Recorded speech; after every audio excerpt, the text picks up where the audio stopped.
Hello বন্ধুরা, তোমাদের সাথে একটা ছোট্ট ভিডিও শেয়ার করছি। সেটা হচ্ছে আমি বাড়িতে গেছিলাম যখন কিছুদিন আগে, তো মার খুব পছন্দের একটা জিনিস রান্না করে খাইয়েছিলাম। সেটা হচ্ছে পোলাও।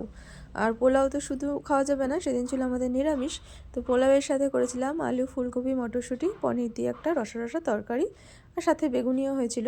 তো যাই হোক, রান্নার প্রিপারেশন মোটামুটি শুরু হয়ে গেছে। একদিকে তরকারির মশলা কষানো হচ্ছে, আর এখানে পোলাওয়ের করবো বলে চালটা ধুয়ে একটা টাওয়ালে শুকোতে দিয়েছিলাম। আর এখানে মোটামুটি তো মশলা কষিয়ে জল দিয়ে এখন তরকারিটা ফুটছিল। তো একদিকে তরকারি হচ্ছে আর একদিকে হচ্ছে পোলাওয়ের প্রিপারেশানের রেডি করছি।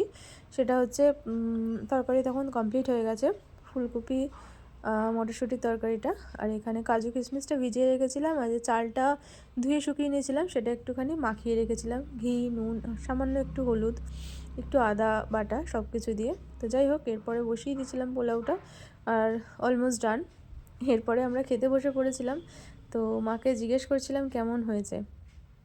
মা বললো যে ভীষণ ভালো, দুটোই খুব ভালো হয়েছে। বেগুনিটা অবশ্য মা করেছিল। তো মাঝে মাঝে এরকম মায়েদের করে খাওয়াতে খুব ভালো লাগে, মারা তো সবসময়ই খাওয়ায়। তোমাদের কি মতামত?